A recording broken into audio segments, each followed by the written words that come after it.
Have you ever been told that caring too much about something makes you lame? Have you ever been called weird for trying hard in something that you actually care about? Well, I'm here to tell you why I think caring about something actually makes you awesome. And definitely don't get that twisted. Oh, twisted. So whether it's your small business or a song that you wrote, or even just like a family basketball game, caring about that thing, in my opinion, brings up everyone's mood and makes the thing a million times more fun. I mean, these days you have all these people out there who convince themselves that like caring too much about a relationship is unattractive, and you end up with all these stoic people who are too afraid to be their true full selves. But if someone doesn't like you for caring about something that matters to you, then is this someone who's really worth having in your life? In today's episode, I'm going to be diving deeper into more examples of why caring is cool. I'm cool. So without further ado, let's dive deeper now. Give me a...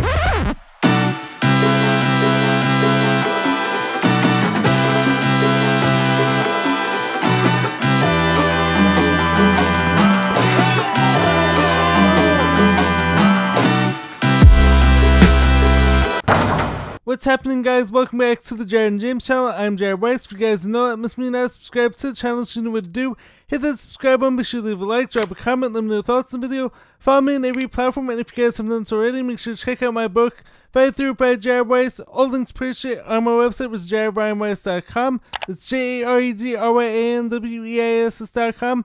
Buy the book, support me, and make sure to check out all the awesome shirts on there as well. Every shirt is 100% organic cotton. Every shirt is like its own motivational saying, so it's words in it. So like, what could be better than all that? Anyways, as I'm always saying, any support at all is very much appreciated. So let's dive deeper now into why caring is cool and not cringe. So when I was growing up and like I used to play my friends in basketball in my backyard, I remember my friends at that time used to always say that like I tried too hard. And sure enough, this became a theme as I got older. I became known as like a quote-unquote tryhard all throughout high school. As if like that's a bad thing to care about something and to try your hardest to be good at that thing. This is horrible.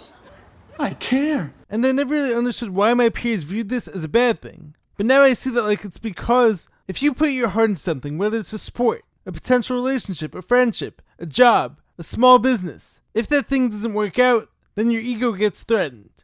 And I think like it's natural to fear this happening. So it's like as a way of protecting yourself, you put on a mask, you're not your true self, and you don't try hard in the game, so that like this way you have a built-in excuse if you don't play well and like if it doesn't work out. But as far as I see, how far can you really get living like that? How can you live the amazing life you're meant for if you're afraid to put yourself out there and go all in and try? I mean, a prime example of this is why do you think so many guys out there think that like they have to drink before speaking to girls? I've been known to drink a beer or two, but then again, I've been known to do a lot of things. Because to them, it quote-unquote lowers that mask and makes things that are supposed to matter not matter as much. But I personally view this as like the wrong approach. I say do it scared, but do it yourself. And if the girl or a person can't appreciate that, then honestly, that person wasn't right for you in the first place. If you have to like change who you are just to please someone else, is it really worth it? If you have to change yourself and make yourself not care, then to me this person is not worth having around. Next up, the next example where caring is cool to me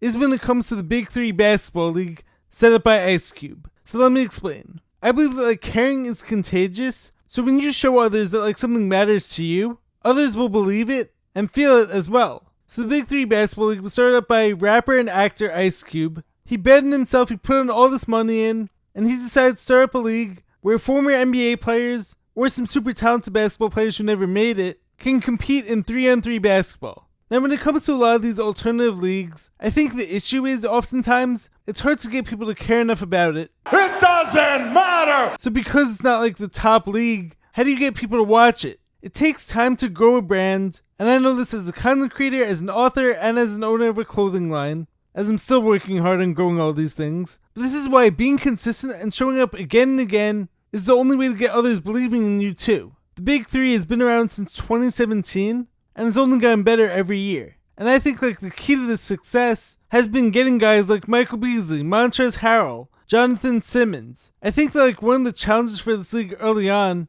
was that they took a bunch of old guys who weren't passionate anymore and who were out of shape and like didn't even bother to train for this thing. Hand down, man down. Anybody got a GPS? So of course it was cool to see these players back in action at first, but it became tougher and tougher to get others to care about it when the players themselves didn't. Now that you have guys like Michael Beasley who plays every game as if like it's like the championship, and all these guys are training hard for the league, and you can clearly see like how every game matters to these guys. Even Lance Stevenson, who's getting into fights with all these other guys, and no, I'm not saying like this is the only way to show that you care, but what I do like about this is that it's evidence that all these games matter to these players. It's not just something like they're all doing nonchalantly, and I think that's cool. Others may call it cringe, but this is why I think the league is thriving right now. Now this leads me into my next point, which is why caring about something isn't lame, and it's actually really awesome. And as far as I see it, it's only cringe if it's not truly you. For instance, if you're not truly passionate about basketball, but you try so hard to fake it,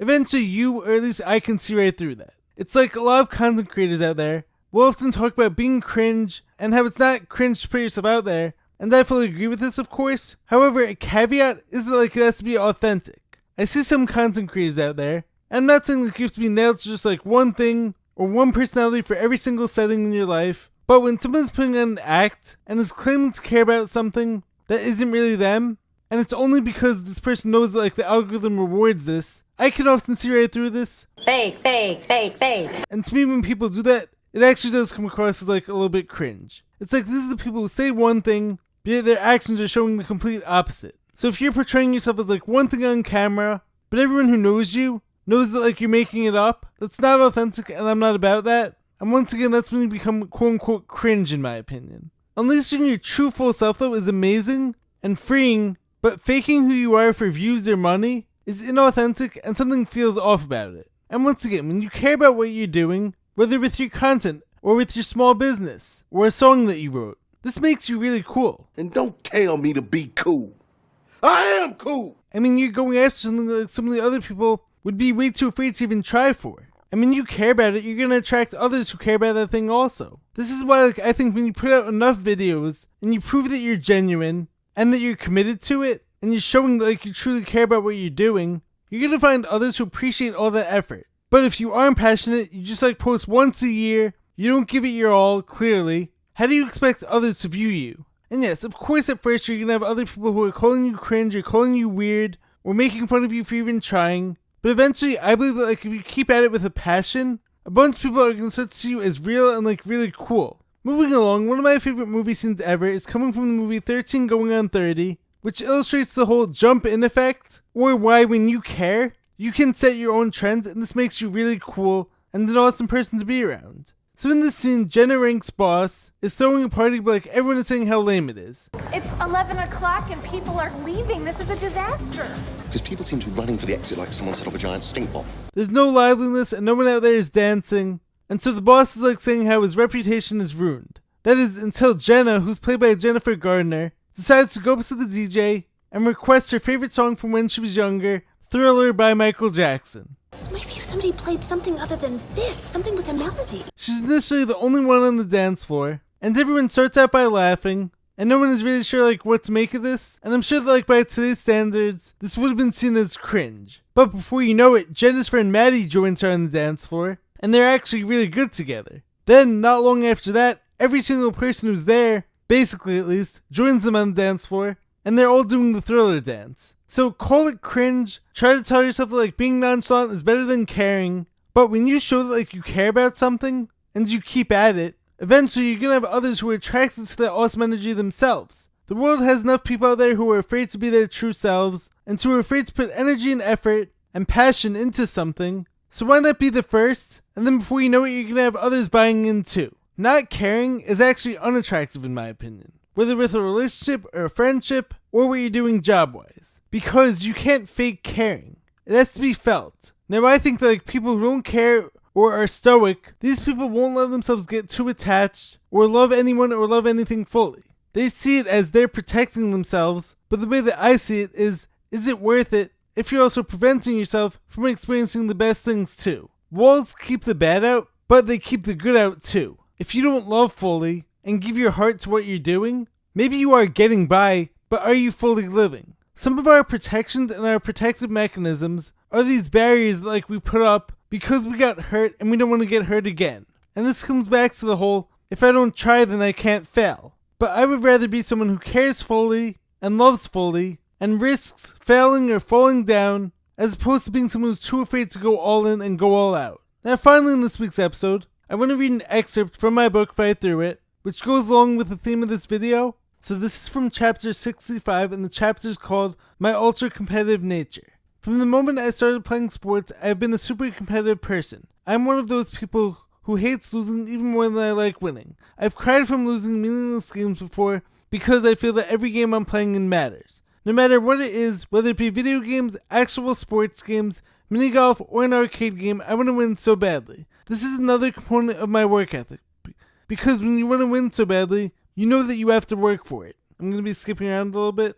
One really hard thing to accept is that you can be doing everything right with whatever it is that you are trying to achieve, putting in all the work and being smart, yet still this life has zero guarantees. What I like to say is that if you're an underdog especially, you have to do everything right, research the best ways to train/practice, what to eat, and tailor your lifestyle to your goals or whatever it may be. There's such minimal room for error, but even then there's no knowing how long it will take to achieve your goals. There are no guarantees. But without that work, you have no chance. If everything were guaranteed, there would be no joy in the journey and falling in love with the process. No getting back up after every failure and going back into the lab to reconfigure. How much fun would it be if you were playing a game that you knew that you couldn't lose? After a while, that would get pretty boring. There must be a possibility of agonizing defeat in order to know the thrill of success. That's part of what makes the journey so fulfilling. Also, what I learned is that oftentimes it's not about win or lose, the joy is in the playing. So when you take things seriously and when you go all in, this of course is a chance of agonizing defeat, but when you put your all in something, it makes it all worth it, and the journey itself can give you so much joy, as opposed to being the person who doesn't even care enough to try, or who thinks like it's cool not to care. And expanding on this, it's like going back to when I was playing basketball, when I was growing up, and like I don't care if it was intramural basketball, or AAU or travel ball, I always gave it my all, because I'm under the impression that how you do one thing is how you do everything. And that's why I believe I went further and became so much better than all the kids who were quote unquote too cool to try it and too cool to care. And I had a lot more fun playing than those kids too. Or even more recently, when I was coaching in this competitive intramural basketball league, the reason why all the kids loved it was because they all cared enough and took it seriously. It mattered to them, and their effort in these games showed this. Or when I was coaching what was called Sports League back at the camp I used to work at, there was a time when, and yes, maybe this is like my proudest moment, but I cried a little bit after losing in the playoffs, and of course everyone made fun of me. Now you're making fun of me?